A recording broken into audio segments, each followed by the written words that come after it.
3262. Good. We're getting information that she may be around this location. Is there any chance we get Eagle up here? 3370. 370 on the way. Yeah, I'm gonna put an apartment number on there.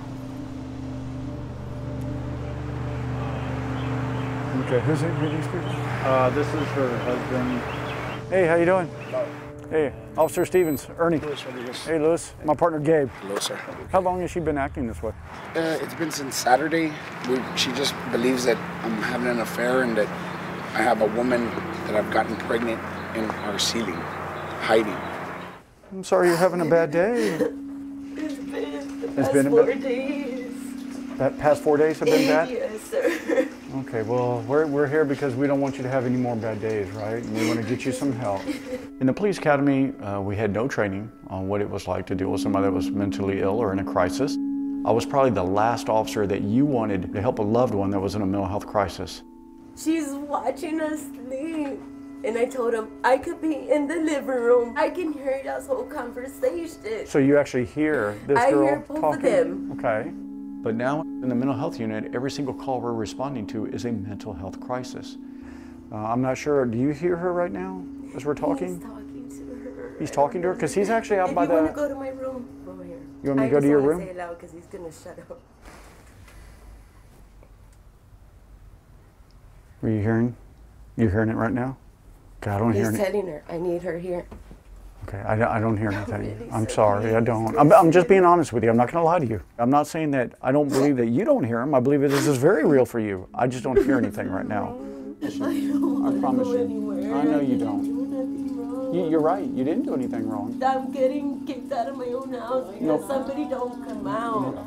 You're extremely agitated right now and stressed out. Fine, I'm just broken. I'm shattered. My whole heart is shattered. Okay, you're using words like shattered and broken. Okay, if you were my sister, okay, there's no way I would leave you in this condition. There's no way. Dallas 1 Shamika, where's emergency? Yes, my son needs to be taken to Parker. He's bipolar schizophrenia. Make sure they train police officers. Okay. Bipolar schizo. What's going on? You drop that for me? Drop that for me, guy. Jay! Drop it! Jay! Drop it! Jay! Why he shot him? More conservative estimates say that those suffering from a mental illness account for almost 1/4 of all fatalities involving law enforcement. Get on the ground now! This slide identifies every single officer-involved shooting. All of those that are identified in red showed some sign of mental illness. Is there a crisis in the United States when it comes to mental health issues? Absolutely. People with mental illness are overrepresented in every aspect of the criminal justice system. So I work on a specialized unit that only deals with people in a mental health crisis. Almost everything about how I respond to calls goes against what most would believe. I'm in plain clothes. I drive an unmarked car. My weapon is concealed. And for the last 9 years, the only weapon that I've used is my ability to communicate. Are you some kind of like therapist or something? No, I'm a police officer, just like him. I don't want to say we do unconventional policing. We just approach certain situations differently. I'm not trash. No, of course not. No. I come from a very nice family. I know you do.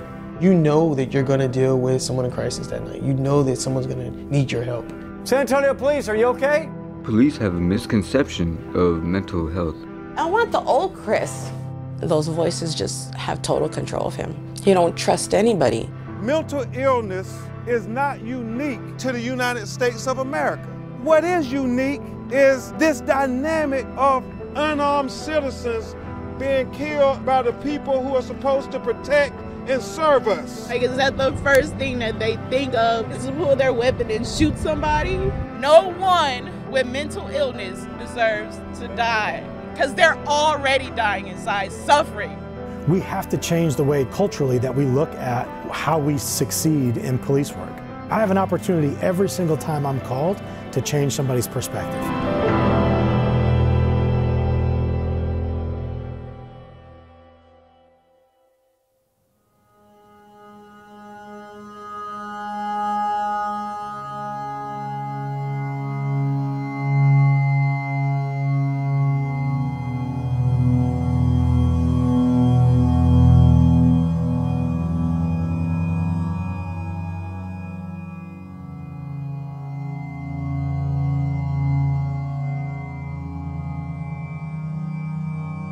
There was an incident that happened in Memphis, Tennessee with a young man who was fatally shot during an encounter with police.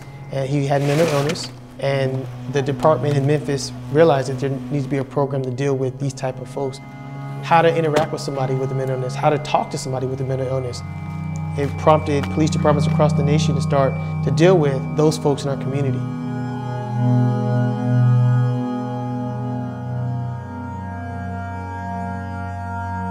There are a lot of folks that are locked up in prison that have an underlying mental health issue. Our goal is to try to keep these folks out of jail.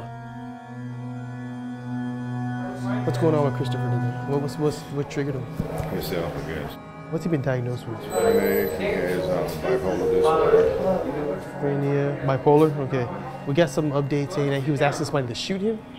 Yeah. Okay, who is he telling that to? Anybody that wants to do it. I wasn't allowed to cry as a kid, so it came out in rage. Well, here's the thing, Christopher. We got a lot of people out here because they're concerned about some things you said, and that's why we're out here. The truth is, when I got people looking at me and asking me how okay, that doesn't help the situation either. Right. That only makes me want it. Do you hit walls when you get upset? Yeah, hit objects? There's a damage right there. Right there? You did that today? If a police officer feels that you're an imminent threat to yourself, we can detain you to see a doctor. That's essentially what an emergency detention is. I'm gonna be honest with you, man. I'm a straight shooter with you. I think we need to go back to the hospital tonight. Oh, no, sir, I don't. I'll give my word. I'm calm as hell. I don't need it. Trust me, the doctors never help me. They don't do anything for me.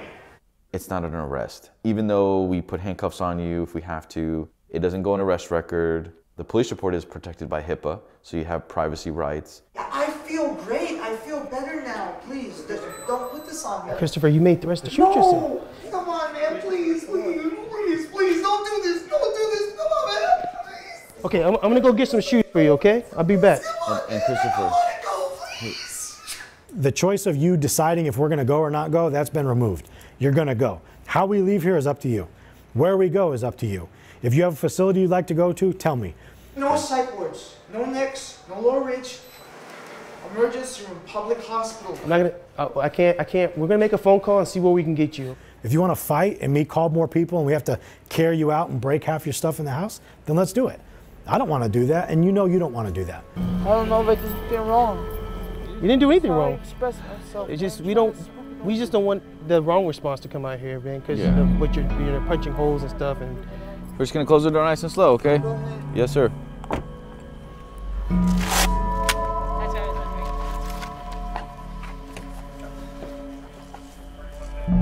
I think that ended up doing really well. Yeah, that did work. Yeah, he went from 100 to 0, not 0 to 100. Okay, sir. Let's go ahead and walk through this single door over here, and then we'll get you right to the ER, okay? Perfect. See? Told you. We'll get you to an ER. I get frustrated with the system and the fact that there's just not enough resources for our mental health.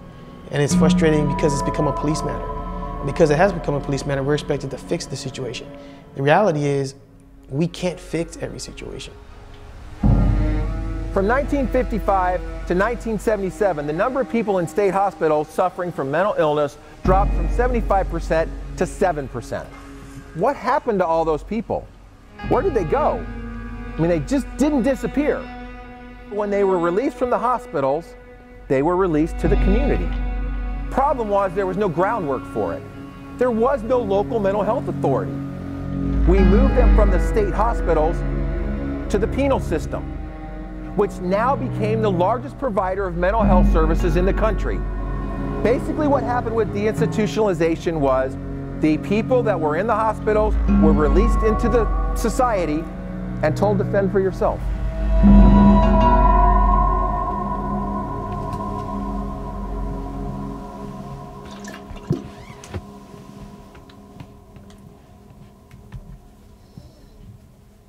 And I hate when they put messages, like little writings and sayings and crap, like on my head, just because they want to play around and make fun of me. They put sensors in me and stuff to make me shake and wobble, like if I'm wired or something, and I'm not. Ya no tenemos Here we go.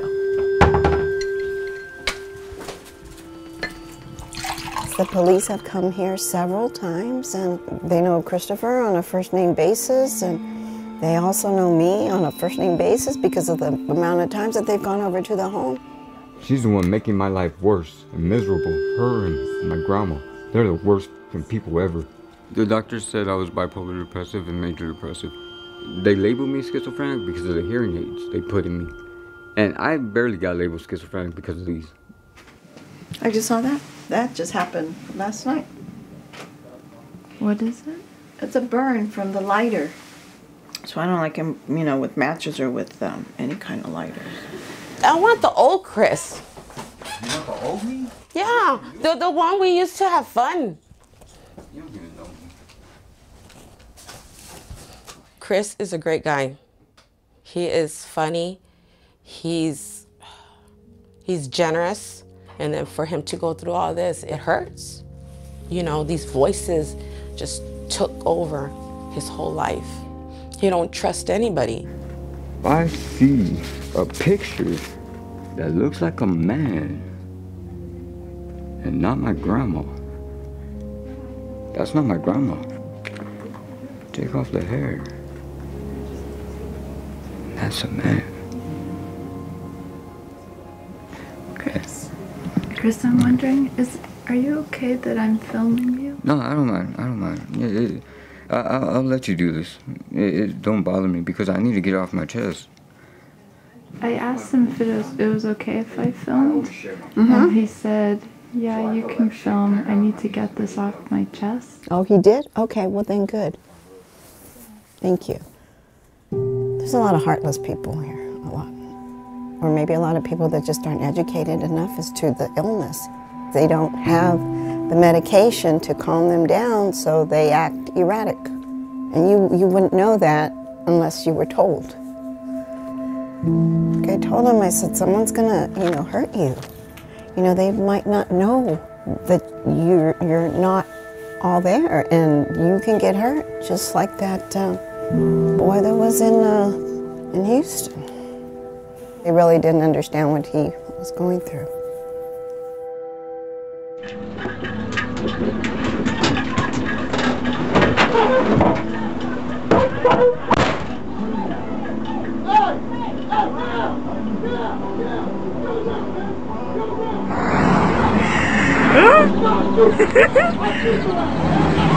He about to get tased. About to get tased. You got it? Not yet. Not yet.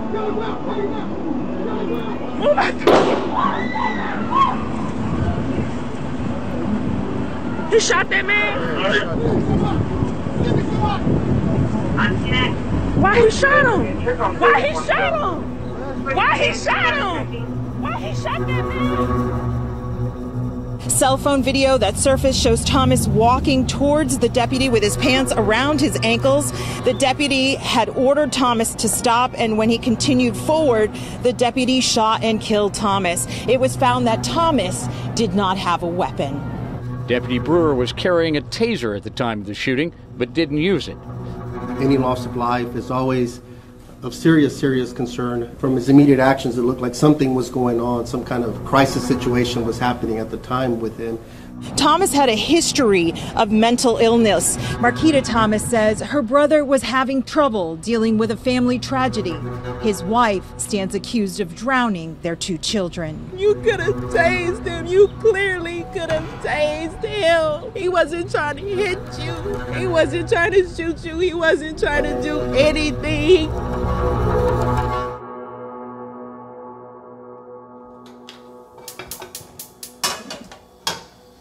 Danny lived with me here.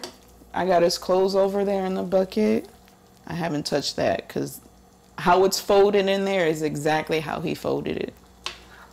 I wear some of his stuff just to kind of like feel close to him. That day of the shooting, like, I was inside Walmart, 5 to 10 minutes away from the location. I just get this phone call. They're like, your brother's in trouble, your brother's going to jail.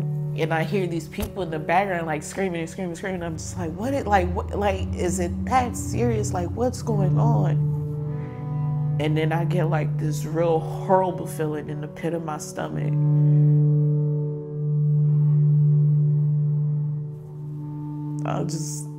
I just felt like my whole spirit lost my body that day. I just felt so empty and numb, like my whole life changed. We grew up together, we were very close. We kept each other on track for like so long. And I think he kind of like put his feelings aside and his emotions aside to make sure that I was okay. He always wanted to be tough and put on that exterior like, I'm okay, but he went through a traumatic experience, losing his kids. Deep down inside, like he was broken. He the first one out the seat. Hi, Sean. Hi, Mom. How was school? Good. I want to tell you about this jacket. It's too hot. Please. Hi, Mila. It's my jacket. Hey. How was school? Good. Since everything happened with his Uncle Danny, he's just, you know, his schoolwork has taken a little bit. I think he's trying to still process it.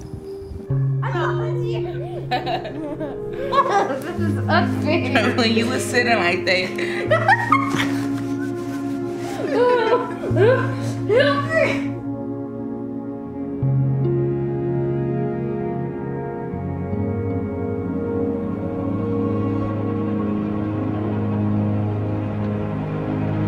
Statistics bear out that if you're mentally ill and you're black, that you already have 2 strikes against you when you encounter law enforcement. Just because you are having a mental ill crisis does not mean you should encounter the death penalty executed by a police officer on a street corner. We will be looking at the training of this deputy as well. I just hope and pray that my brother's life is justified and not swept under the rug. Amen. No one with mental illness deserves to die because they're already dying inside, suffering. I'm asking you to please give my brother justice and his children.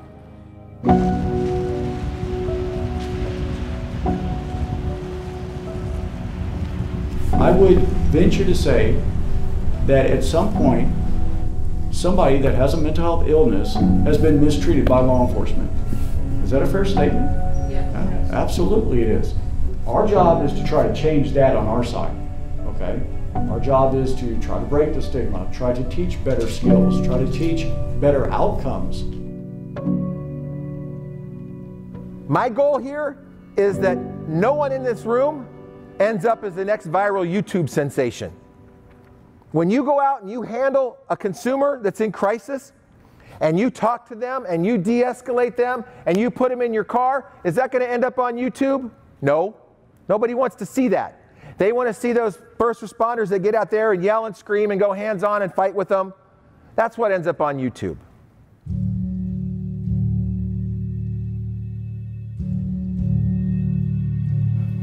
Today we're going to talk about active listening, how that applies to you, what you guys do every day.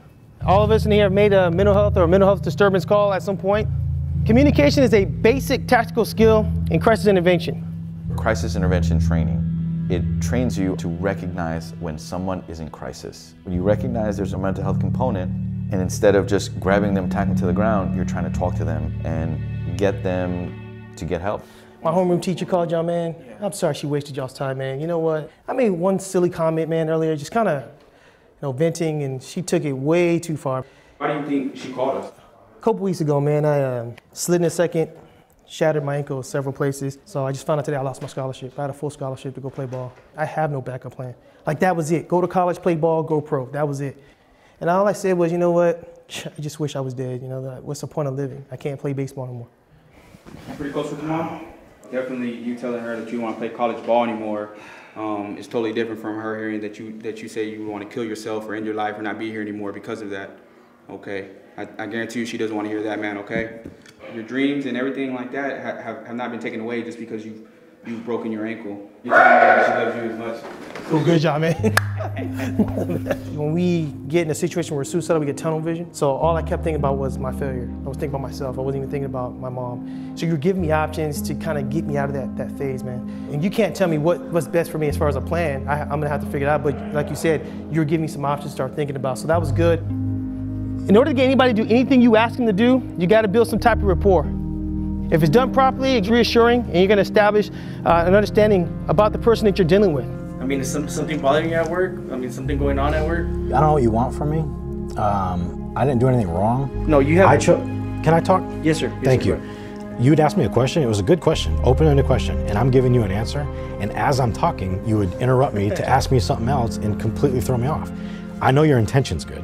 I know that you were trying to get to the bottom of it, but it feels like you're trying to rush to the cause because you want to fix it. There's a difference between when you hear somebody and you're listening to them. Hearing is an action, and listening is a process. Whoa, whoa, whoa. Sir. Hey, back up, back up. Sir. Hey, you're not the FBI. I called the FBI last Tuesday and they weren't there. You called the FBI? What'd you call the FBI for? I've seen you before. You're part of that red light team back in the 20s. I remember you. So, are you hearing somebody talking to you right now? You ever notice that their little focuses, when you get that window of like somebody's paying attention to you, can you say, focus on me, focus on me? Christopher Lopez. CIT is great. It's 40 hours. I think 40 hours of mental health training in a police academy that's 7.5 months long isn't long enough. I think we should do 6 to 8 weeks of training. I think we should spend a vast majority of our time perfecting communication. And then you can spend a little bit of time training them on how to shoot your gun, because most officers go their entire career never doing that. Hey, that was a real call that I went on, man. They get interesting. You done, Mike?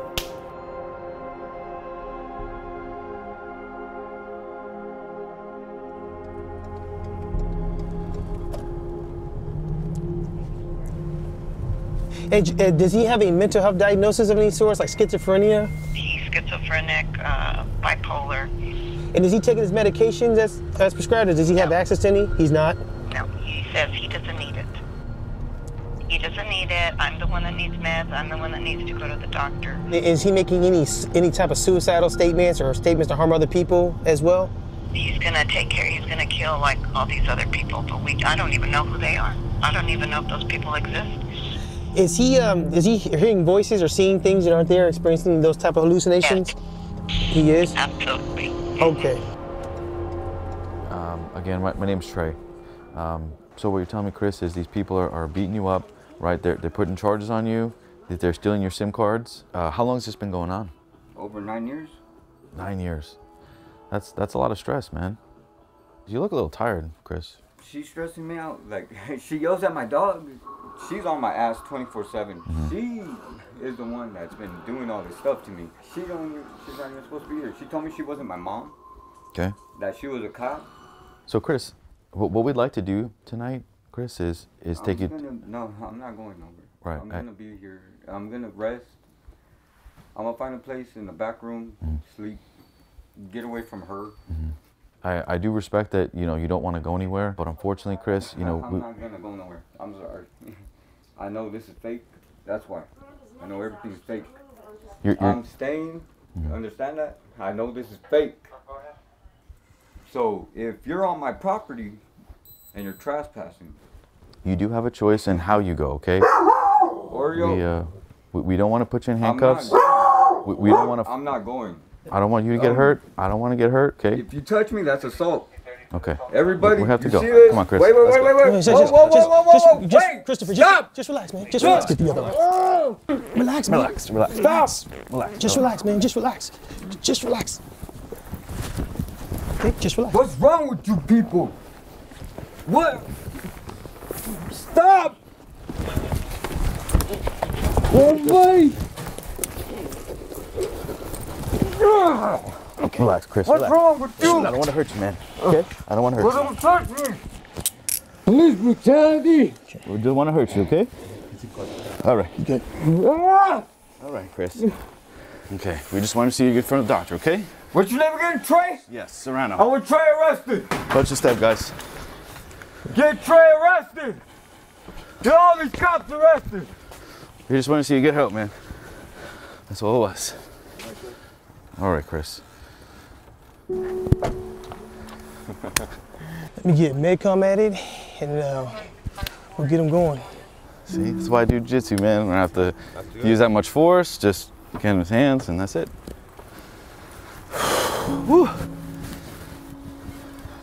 No, my concern was... He was strong. my concern was the dog. Officer Williams, 1725. Was calling to see if we could take a patient to the hospital.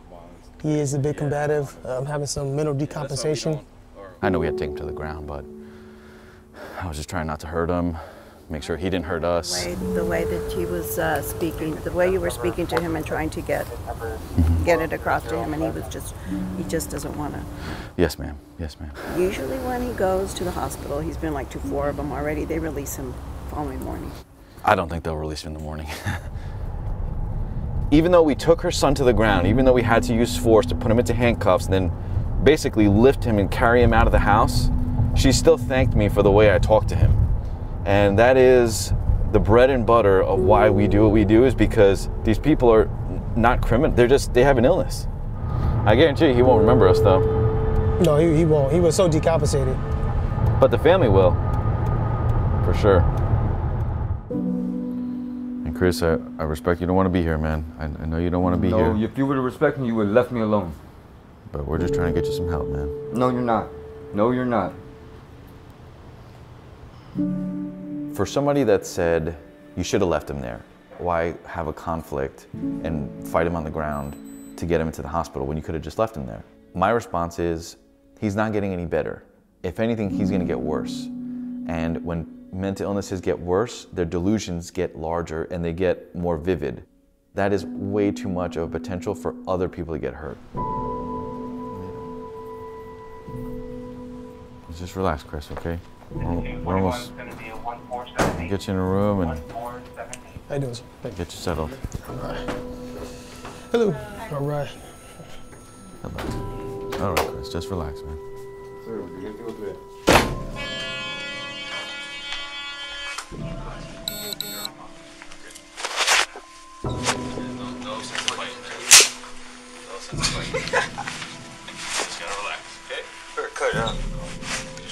Relax, man. Relax. Why you tensing up? Why you tensing up? I've been trying to investigate the murders of my family. And that's the whole thing. No, your family's okay. Your family's not murdered. See, I told you, I've been investigating that. And that's what we're trying to get to. No, that's not the thing. That lady in there, she's been calling the cops because she's in on it. No, family's not murdered. If they take off your handcuffs, are you going to cooperate? Yeah. I just... You sure? Okay, I'm telling you, your family's okay. Your family's not murdered, right? I don't have to lie to you. It's walk back to you. All right, Chris.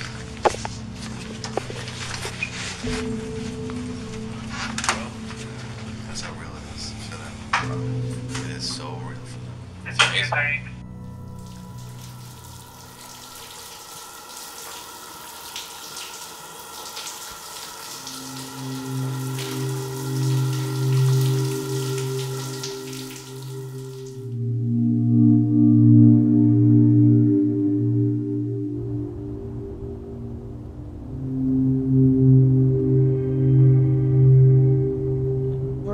Back to the DA's office to see where we're at in the process of the case. I'm hoping they give me some answers and not, yet again, like, we're doing the best that we can. Just don't feel too confident in a lot of things that law enforcement is doing. Officers are protected to the fullest extent by law enforcement. I feel like this guy is still being protected even though he's not employed with law enforcement anymore. Hopefully it's not going to be very long at all. They didn't give me any kind of idea about what to expect. I think they're more just trying to get more information from you guys about Danny, his life, so that way they can tell the grand jurors kind of who this guy was, aside from them just seeing one clip of him out in the street having a mental breakdown. I know it's hard for you. I know it's hard for you, Sean, but he thought Uncle Danny was going to harm him. Oh, we know Uncle Danny didn't mean no harm. We know. We know Uncle Danny was not that type of guy. We don't know what was going on with Cameron. Why did he take a broken man's life? Right now, my job is to prepare you guys for the world out there, because it's not gonna be easy for you. And I say you because of the color of your skin. And this is very hurtful for me because my son wanted to be a police officer. Now he says, Mom, I don't want to be that police officer that kills people like they did my Uncle Danny. He said that he don't want to harm innocent people. You can break down every deadly force encounter in this country with law enforcement. All comes down to, in that moment, that officer was afraid and they reacted. Some overreacted.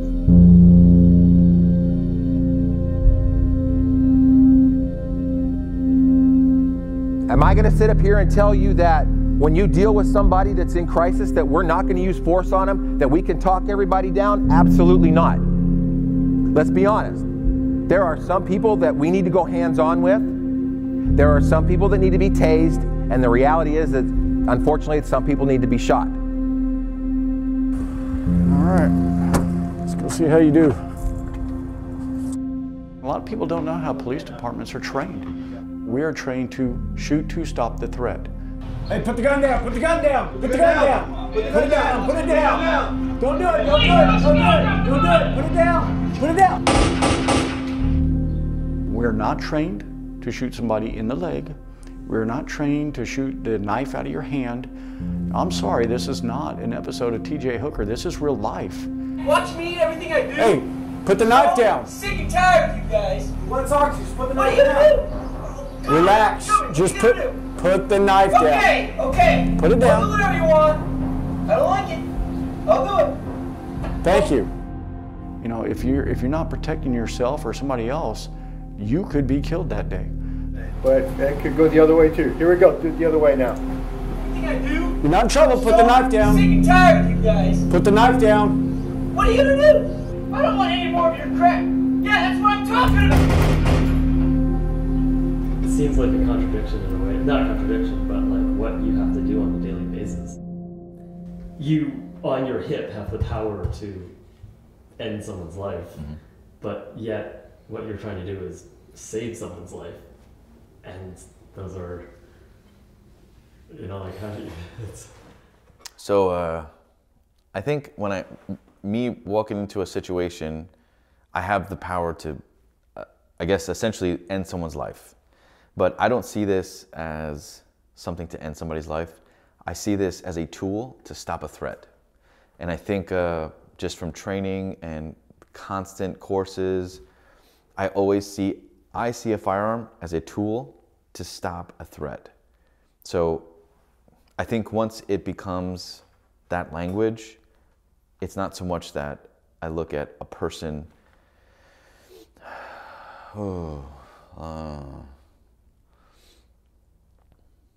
I don't, I think I was gonna say, I don't look at a person as a person. I do see them as a person, but I more so just, I think I just put on my cop hat and see people as, I don't know how to answer that.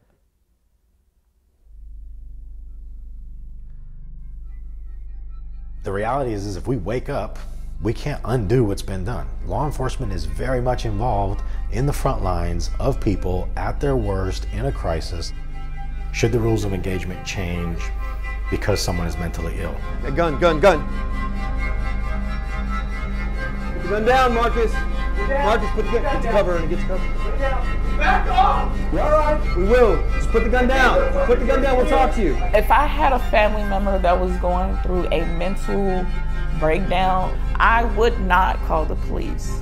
I would not. I can talk to you better if you put the gun down. All right? Let's just talk about this for a second. You all right? You're okay. Knowing what I know now, why would you? When you know what they're capable of doing. It's okay, Marcus. I want to help you, Marcus. Just put the gun down. Let's help you.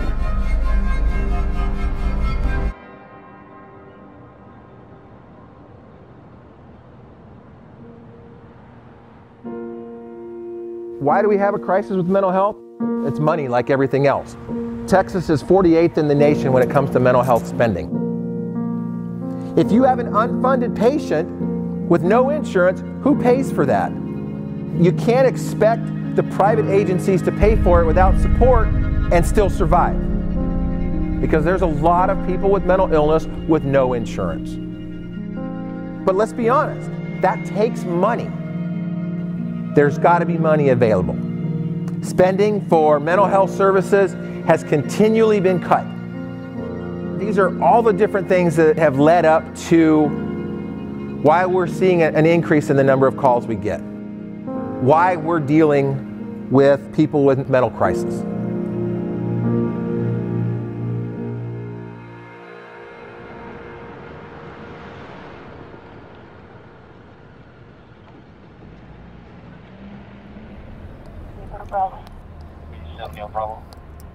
Hey brother, this is the Sarek Bolo that went out for the guy that threatened to shoot police officers. I've got a couple of officers coming with me, plainclothes. All right, so the backstory on this guy is he posted a bunch of stuff on Facebook. This post right here, I was thinking, you know, if I was willing to kill a cop today, you know, what's gonna happen? He posted a picture of himself holding a gun with his birthday and then his RIP, rest in peace date of it being 2018.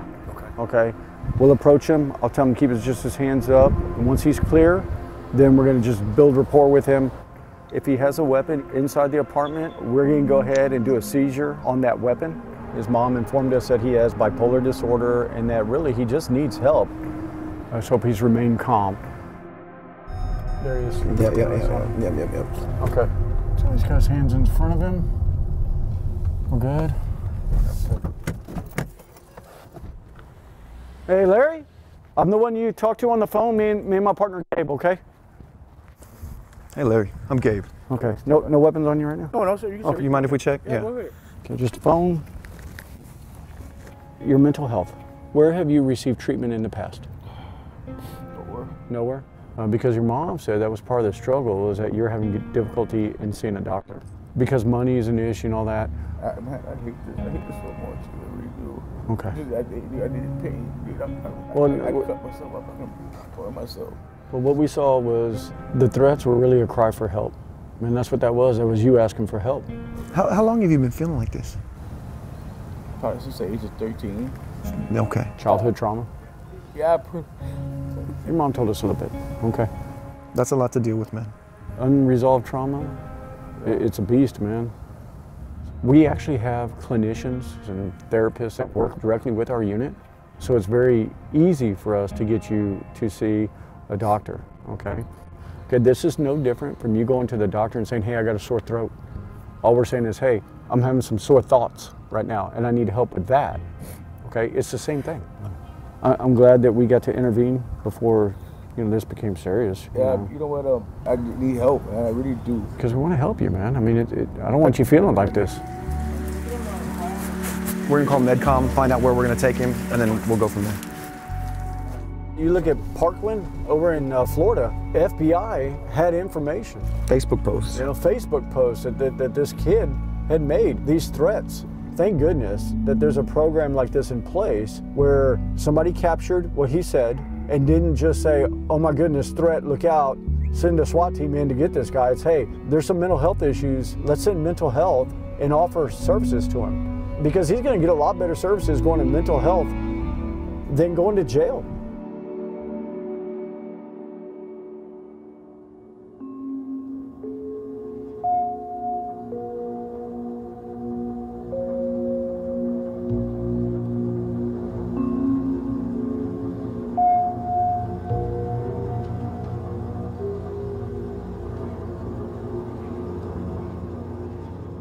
The officers advised me when they left here that they were going to take him to the mental health unit to get evaluated and that he would get the assistance that he needed.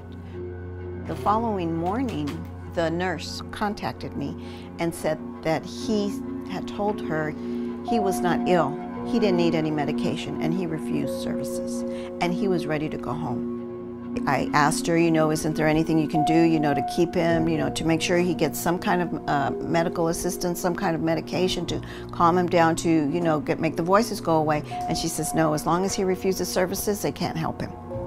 And so he walked out of there and walked home.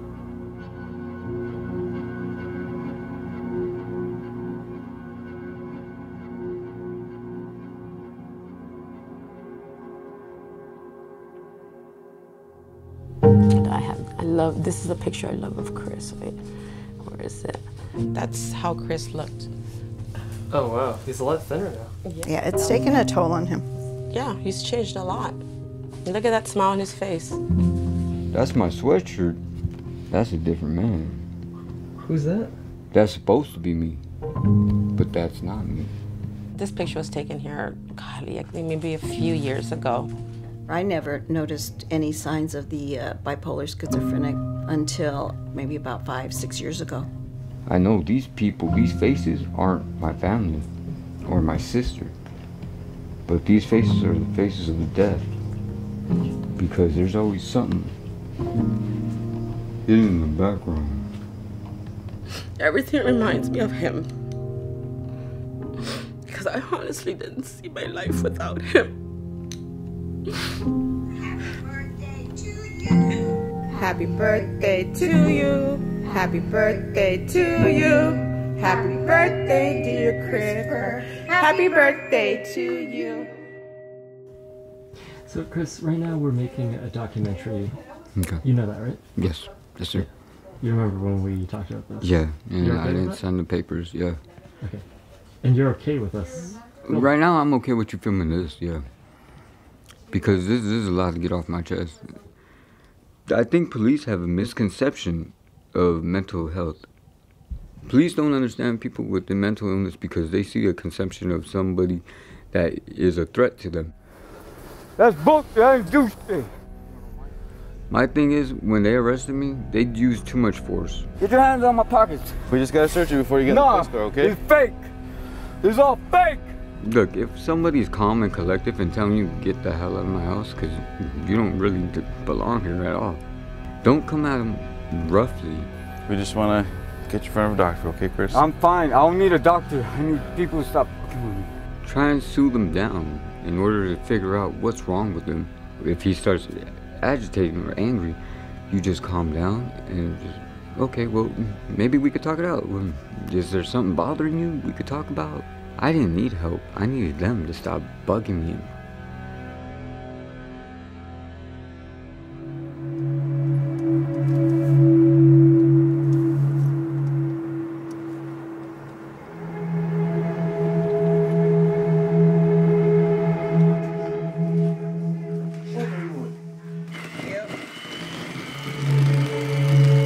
Father, thank you for this food we're about to receive today. Thank you, Lord.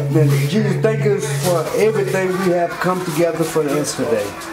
And Jesus, in name pray, amen. Amen. It's a shame that it has to be that way. But where I go to work, it's like a lot of wooded area. And I was just thinking to myself, what would I do if I got pulled over by a police officer in this area? No, would I just keep driving? You know, would you pull over and stop there, no houses or nothing? Yeah, my husband's a police officer. He said he tells his own boys that. See one of them behind you, go to a lit area. There's, you know, you see people and stuff like that. Go ahead and take out your camera. Go ahead and put it on record. And he's a police officer. And that's what he tells our boys. You shouldn't have to feel like that by the people that should be there to protect you. Exactly. How do I forgive this officer for taking my brother? Because I know my brother was going through something, and I know it wasn't his fault. And when people say, like, you're going to be all right, you're going to be all right, like, I'm never going to be all right for a long time because I don't feel a connection with nobody like I did with Danny. I want somebody to reach out to me like, hey, are you okay? Like, do you need me? Like, do you need to talk to me? Like, whatever. I don't get that, man. I just feel so alone, man. Like, it's so hard. You're a leader. You have been given a lot. And when I say that, I mean knowledge and wisdom. So there will always be much more expected of you, more than you even want to give. Now, that's not to say you won't get tired, but Marquita, get your second win. dust yourself off, baby, and get up and go again. It has not been in vain, Marquita. I promise you, it has not been in vain. I'll be like in the Black community, some of us feel like we don't need help to cope with what we know we need help with, because we don't want people to presume like we're crazy or like we're less than human. That's gonna take a toll on you mentally. Turn it sideways. You're fired. Ooh, I see them gold teeth in them. If I show you a sign of weakness, then you would think I'm weak. It's like a revolving door, and we don't want that door no more. We don't want that cycle. We don't.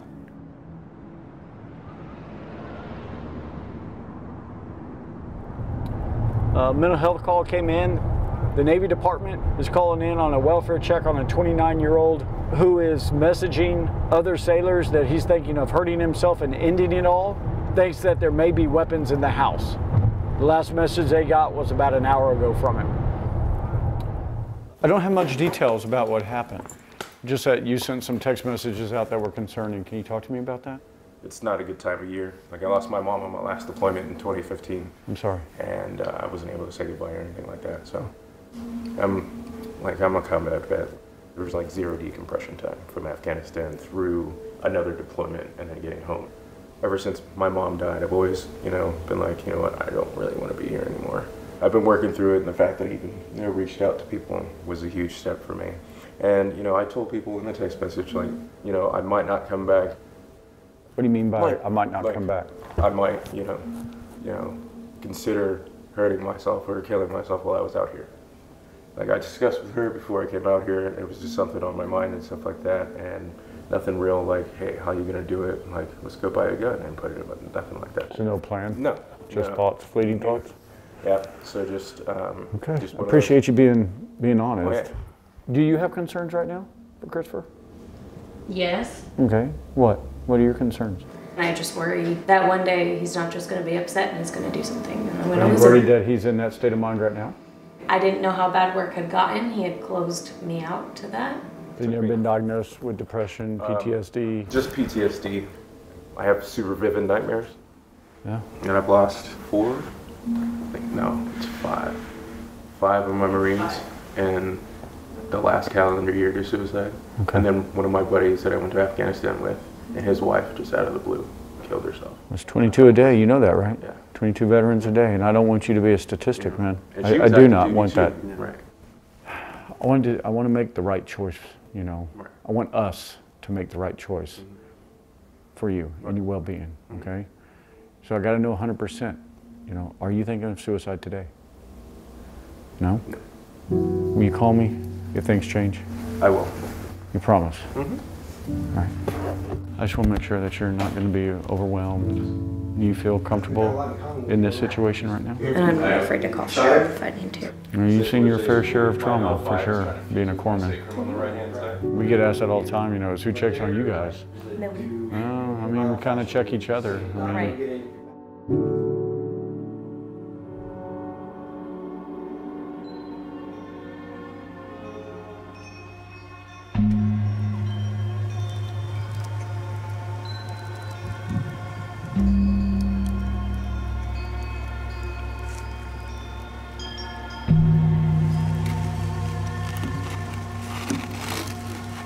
I know she's not my mom. I know for a fact she's not my mom.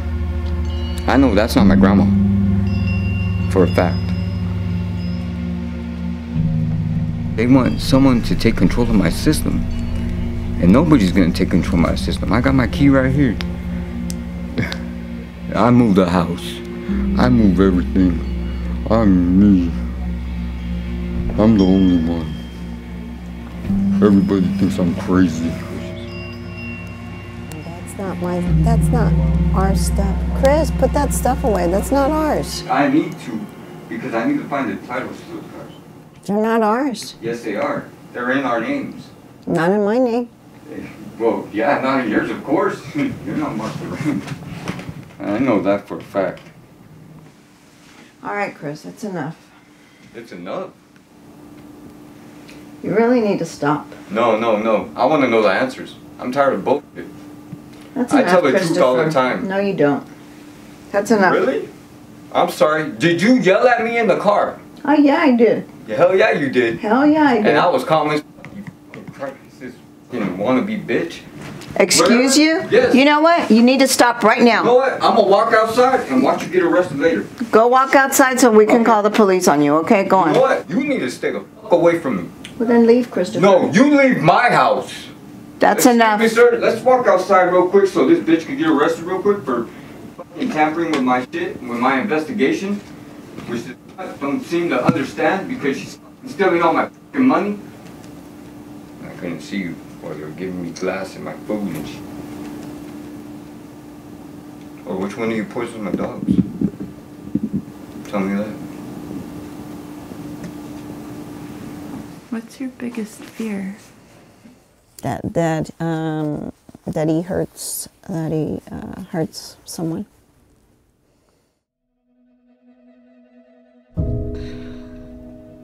I really don't like to think about it. Think about what? I mean, I even kept things from my kids that they don't know about that he did to me because I didn't want them to hate him for something that he didn't have control of.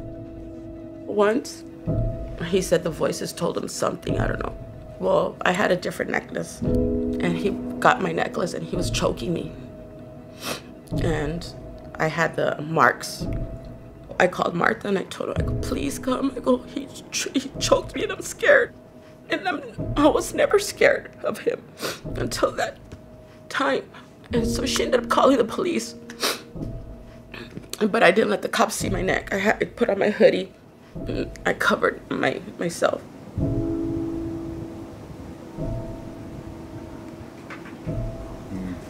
Yeah, I'm not a violent man towards anybody. Unless it's self-defense.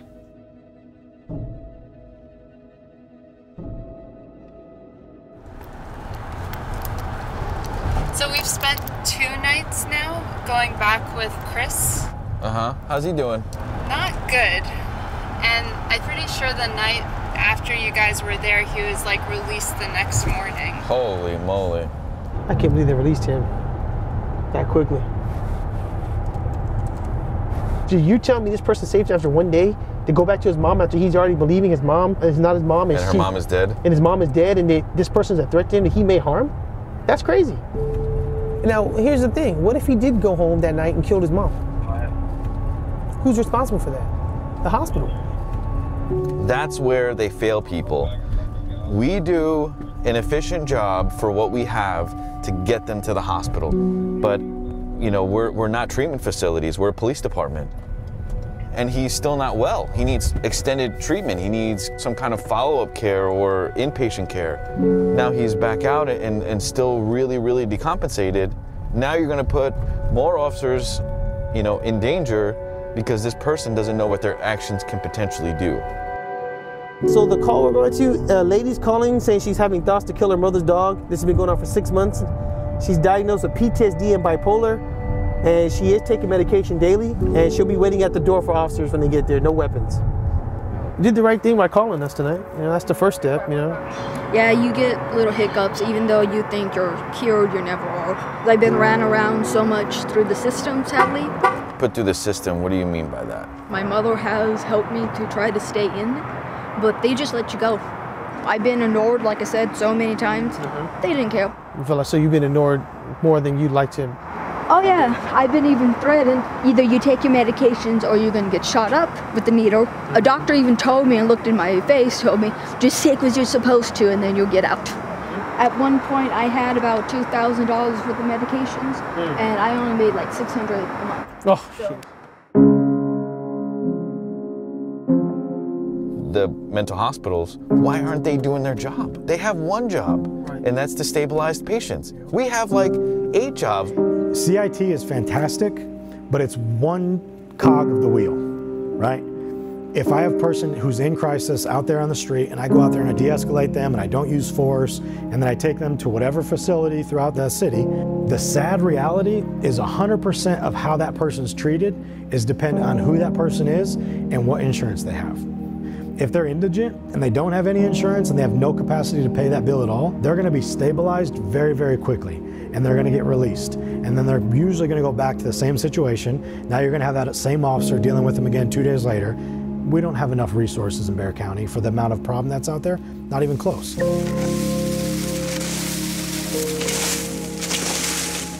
These people are going to come out at some point. And the reality is that they don't have good paying jobs, that they don't have insurance. How are they going to afford medications, follow-up services? If you're dealing with somebody who doesn't have transportation, doesn't have a good paying job or a job at all, these are the expectations that we have to think about outside of the mental health facility. He has to sign a release in order for me to get any kind of information. He never signs anything. He never wants anyone to know what meds he's taking or where he has to go or what appointments. They want me to be mentally incompetent. That's the whole thing. They want me to be mentally incompetent in order for my mom to have cosign of everything to get what they want. You take your medicine, mijo. Take your medicine so you can sleep tonight. Yes, Grandma. They switched her. Damn it. They switched her out. I guess they switched different memories on her. And I feel very sad to see him in this condition. Very sad.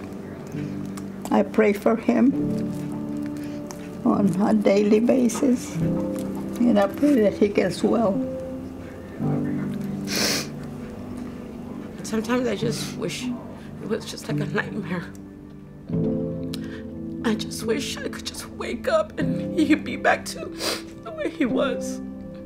Even without me, I wouldn't care. As long as I know he was better, I'd be happy. So all we could do is just watch him waste away. I know a lot of people say, well, he's 35, let him go, let him figure it out himself. But put yourself in my shoes. If it was your child, what would you do? I mean, I know a lot of people say tough love, but this is a disease.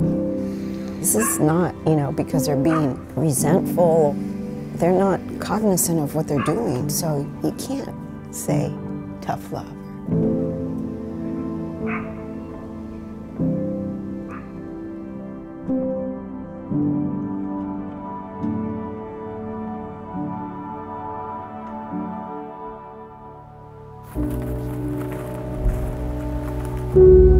Today, the 176th Grand Jury of Harris County indicted former Deputy Cameron Brewer for the fatal shooting of Danny Thomas, an unarmed civilian. Brewer now faces 5 to 99 years or up to life in prison as a result of this charge. Anytime a life is lost, it's important to us at the Harris County District Attorney's Office. But when it happens at the hand of a government official in a free country, it creates even greater concern and emotion among family members and the rest of the community. He was fired from the Harris County Sheriff's Office for failing to apply the training that he had been provided, using less than deadly force against somebody who was clearly unarmed. When the government takes a life, it matters how we respond. We responded by presenting all the evidence to a grand jury, and they responded with a true bill. And we're going to prosecute. Thank you all. Like, I can't even stand like standing here right now.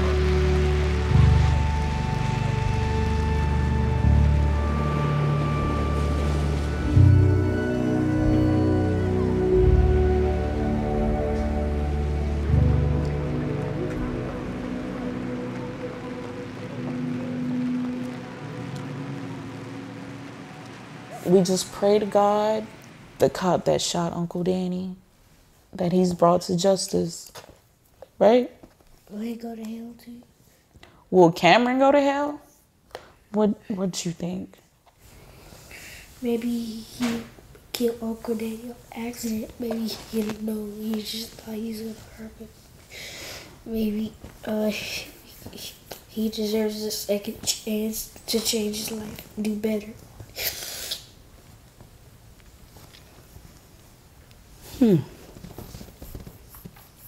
11-year-old who doesn't understand death and why people kill other people, but is so fast and willing to forgive is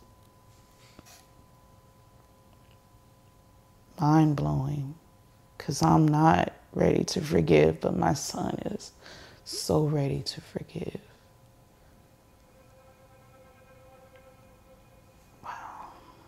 You gotta go that way. Oh, you got skills now. Go long, Sean. Maybe this is my calling. Maybe this is God's bittersweet way of telling me, like, hey, this is what I think you should be doing. Go! And a voice for somebody else that feels like their voice isn't strong enough. I think the public misunderstands mental illness as disease you can contact and touch and it'll just go at you. No, you have to get to know them. You don't feel the emotions that they went through. You shouldn't be judging another person. You don't lower each other. I love you. I love you. This is my grandma. This is my grandma. This is my real grandma. We got to get away from that stigma. Having a mental illness does not mean that we can't function in society. It does not mean that we're crazy. People with mental illness are more likely to be victims of crime than to actually be the ones to commit it. Is the system perfect? By all means, no, it's not. Hey, buddy. What's that, a toy? The only thing I can do every day is go out there and do the best job that I can and remember I serve a public, I serve people. Matt, sat, Sam, sat. All right, good job, you're getting it. Never get to a point where you become cynical because it's easy to do that. Hi, Mama. I love you too, big guy. We all love you. We were never meant to do this, but we are. And we have been for years, and we're going to be probably forever. Stop complaining about it, wake up, and let's just give us the tools and resources that we need. Say stop, police. Police. Stop resisting. The bar that we have in police work is just stay alive. That's the most important thing. Go home at the end of the day. Like, yeah, but that's also a pretty low bar. We need to raise the bar of what our expectations are. Love you guys. I feel good, like, actually, like, stating my piece, kind of, you know? You kind of, like, get that sense of, like, relief. It's been a good day.